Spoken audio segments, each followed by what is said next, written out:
स्वाभाविक रूप से आप जानते ही होंगे आज का विषय क्या है। विषय गंभीर भी है और विषय दिल्ली के अरविंद केजरीवाल जी और उनके द्वारा किया गया भ्रष्टाचार का है। कभी कभी आश्चर्य लगता है कि ऐसे भी लोग होते हैं जो इस प्रकार रंग बदलते हैं। कभी कभी आश्चर्य लगता है कि वो लोग जो कहते थे ये सम्मान होता है, अगर तिल भर का भी आपके अंदर शक है, अगर रत्ती भर का भी आपके अंदर सस्पिशन है, तो समन भेजिए ना, किसने रोका है? आप जांच कराइए ना, किसने रोका है? दूध का दूध पानी कराइए ना।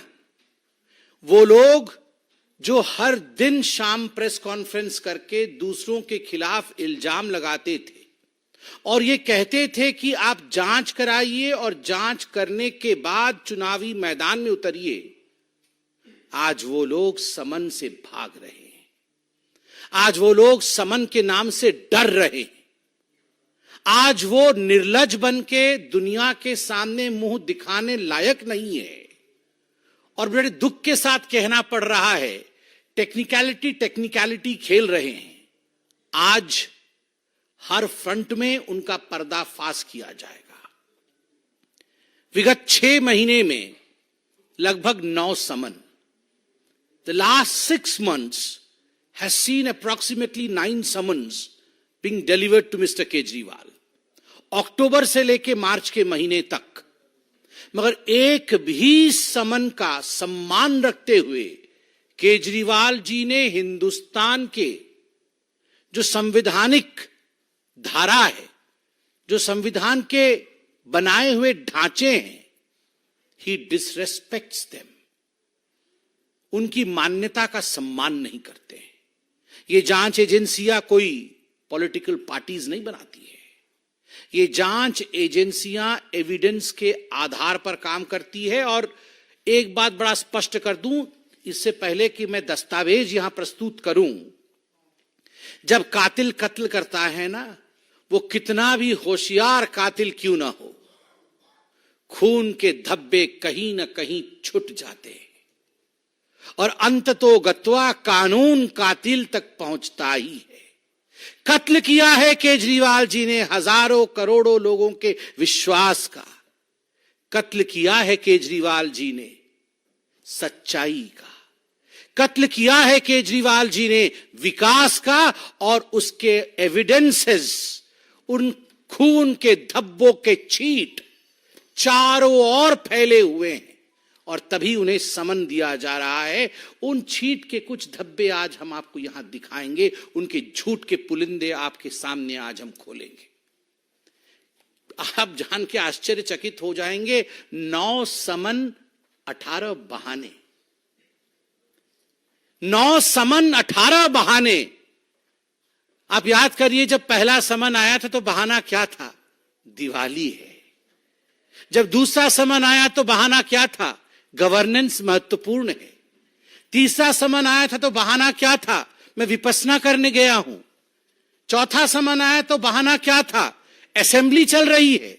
5वां समन आया तो बहाना क्या था?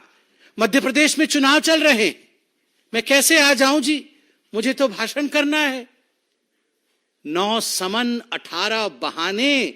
मगर ये बहाने चलने वाले नहीं है। कल से टेक्निकल बहाने दिए जा रहे हैं। और वो टेक्निकल बहाने क्या है? अरे, कोर्ट में तो इन समन्स को खारिज कर दिया, कोर्ट में तो हमें बेल मिल गया, फिर किस आधार पर ईडी हमें बुला रही है, फिर किस आधार पर जांच एजेंसी समन भेज रही है? ये जो पहला प्रश्न है, क्या कोर्ट ने इन समन्स को खारिज किया है? जो बार बार आम आदमी पार्टी के सबसे बड़े नेता अरविंद केजरीवाल जो बार बार कह रहे हैं कि ये समन्स इल्लीगल है। Are they illegal? क्या ये इल्लीगल है, गैर कानूनी है? चलिए पर्दाफाश किया जाए। यह दस्तावेज है। दस्तावेज क्या कहती है? क्या दस्तावेज है? ये समन्स इल्लीगल है, इन पर रोक लगाया जाए, इस विषय को लेकर अरविंद केजरीवाल जी राउज एवेन्यू के कोर्ट में गए थे, in the court of miss Divya Malhotra, ACMM 01, Rouse Avenue, district courts, new Delhi. ये पहला डिस्प्ले मैं आपके सामने कर रहा हूं। उसमें क्या लिखा गया है? उसमें लिखा गया है, ये 7 फरवरी 2024 का है। स्पष्ट रूप से उसमें शुरू होता है, this is a complaint filed under section 200 of the Code of Criminal Procedure 1973, by way of this order, I shall decide whether there is sufficient material for taking cognizance of the offence under section 174 of the Indian Penal Code 1860 and the grounds for proceeding against the proposed accused mister Arvind Kejriwal. Court में क्या कहा गया? Court में कहा गया, केजरीवाल जी ने जाके कहा कि जो ईडी ने समन भेजा था वो गैर कानूनी है और इसको विड्रॉ कराया जाए, ये ठीक नहीं है। तो कोर्ट में जज साहिबा क्या कहती है कि ये जो कंप्लेंट आया है, कंप्लेंट क्या आया है कि गैर कानूनी है, विड्रॉ किया जाए। मैं इस पे अभी दस्तावेजों के आधार पर स्टडी करके अपना जजमेंट दूंगी। और सेक्शन 174 क्या होता है? सेक्शन 174 होता है कि यदि कोई जांच एजेंसी आपको समन करे और आप उस समन का सम्मान न करे तो आपके ऊपर कानूनी कार्यवाही हो सकती है। यह सेक्शन 174 है।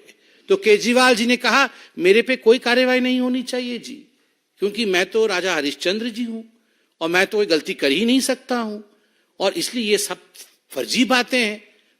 मगर यहां एक्यूज्ड के नाम से जज साहिबा ने उन्हें संबोधित किया और कंक्लूजन में जब जजमेंट दिया, मैं वो पन्ना आपको दिखा रहा हूं और पढ़ के सुना रहा हूं। क्या कहा गया कंक्लूजन में? 13 नंबर पैराग्राफ में, to sum up from the contents of the complaint and the material placed on record, prima facie offence under section 174 of the IPC 1860 is made out, and there are sufficient grounds for proceeding under section 204 of the Code of Criminal Procedure 1973 against accused Mr. Arvind Kejriwal। बड़े स्पष्ट रूप से कहा गया कि वो accused mister Arvind Kejriwal जो हैं, प्राइमा फेसी अक्यूज्ड हैं। जो भी तथ्य कोर्ट के सामने रखा गया, जो भी दस्तावेज मेरे सामने रखा गया, जज साहिबा कह रही हैं, मैंने गहन अध्ययन किया। गहन अध्ययन करने के पश्चात प्रथम दृष्टया इसमें कोई शक नहीं है कि जब आपको समन दिया जाए तो आपको समन का सम्मान करते हुए जांच एजेंसी के सामने एक्यूज्ड, आज से मैं अरविंद केजरीवाल जी को एक्यूज्ड बोलूंगा। एके मतलब एक्यूज्ड अरविंद केजरीवाल, ये एक और उपाधि उनको मिली है, AAK, एक्यूज्ड अरविंद केजरीवाल। ये एक्यूज्ड अरविंद केजरीवाल जी हैं और उनको आके उनकी सफाई देनी पड़ेगी। आगे जज साहिबा क्या कहती है ये भी आप सुन लीजिए। Accordingly, issue summons to accused Mr. Arvind Kejriwal for the offence under section 174 of the Indian Penal Code 1860 for 17/2/2024, announced in the open court today on 7th day of February 2024। इसलिए आप और समन्स इश्यू करिए। Court ने कहा समन issue करिए। Court ने कहा आप प्राइमा फेसी एक्यूज्ड है। कोर्ट ने कहा कि आपको अपीयर होना पड़ेगा। आप कैसे कह रहे हैं कि ये जो समन्स थे वो इलीगल थे? तो मी लॉर्ड सर जी, क्योंकि सर जी जो सोचते हैं कि वही लॉर्डशिप है, तो हम तो छोटे हैं, हम तो आम आदमी हैं। अरविंद केजरीवाल जी को लगता है वही सर्वे सर्वा है, तो मैं उनको ही कह रहा हूं, मी लॉर्ड अरविंद केजरीवाल जी, आपका जो सबमिशन था that has fallen flat. Your submission that these summons were illegal has fallen flat. वो इलीगल नहीं थे मिलॉर्ड। आज आम आदमी भी समझ सकता है कि वो लीगल थे क्योंकि हिंदुस्तान की कोर्ट ने ऐसा कहा। तो अरविंद केजरीवाल ने कहा, अरे ये क्या हो गया, कोर्ट ने तो मेरी पोल खोल दी। तो तुरंत भागे। कहां गए? फिर कोर्ट चले गए कि रिव्यू करिए। मैं तो बहुत बड़ा सत्यवादी पुरुष हूं, मेरे से बड़ा तो सत्यवादी कोई है नहीं, मैं तो भ्रष्टाचार कर ही नहीं सकता, इसलिए आप इसको रिव्यू कर दीजिए, ये जजमेंट ठीक नहीं। तो कहां गए? फिर से कोर्ट में गए और कोर्ट में जाके उन्होंने केस फाइल किया। Revision petition against the order dated 7/3/2024, जो ऑर्डर मैंने पढ़ा, is stated to have been filed by the accused. Court ने लिखा कि एक रिवीजन पिटीशन फाइल किया केजरीवाल जी ने, और फिर कोर्ट आगे कहती है कि we received and perused documents, there is no stay on the proceedings. सबसे महत्वपूर्ण बात जो कोर्ट कहती है, no stay on the proceedings. आपने रिवीजन के लिए फाइल किया केस कि नहीं, ये जो है अक्यूज्ड है, प्राइमा फेसी अक्यूज्ड है, इसको रिवाइज कर दिया जाए, सेक्शन 174 के तहत रोक लगा दिया जाए। मगर कोर्ट ने कहा no stay on the proceedings. कोई स्टे नहीं है जी। आप अपने आप को सेल्फ सेटिस्फाई कर सकते हो, सेल्फ अटेस्ट कर सकते हो कि मैं सबसे बड़ा सत्यवादी व्यक्ति हूं, किंतु आपको स्टे नहीं मिलता है, आपको आगे जाना पड़ेगा। आगे कोर्ट क्या कहती है? कोर्ट कहती है offence under the section 174 IPC being bailable, accused is admitted to bail upon furnishing of personal bond in the sum of rupees 15,000 with one surety of the like amount.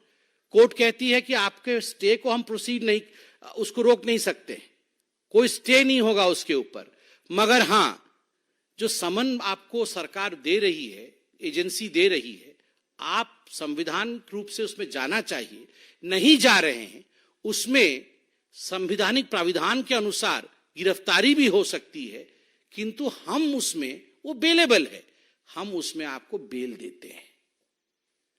तो 15,000 के मुचलके पे बाहर है अरविंद केजरीवाल, और उस पे ऐसी मूछे ताव मार रहे हैं जैसे पता नहीं क्या कर दिया। वो तो ऐसे ऐसे मूछे करके कल से बता रहे हैं कि देखो जी मैं तो बेल पे बाहर हूं, मैं तो बेल मिल गया है, मुझे बेल मिल गया है। मतलब जिसको बेल मिल गया है वो कातिल नहीं है, जिसको बेल मिल गया है उसने भ्रष्टाचार नहीं किया।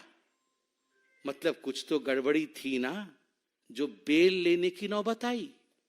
अगर आप दूध के धुले होते, पाक साफ होते, तो बेल की आवश्यकता क्या पड़ती।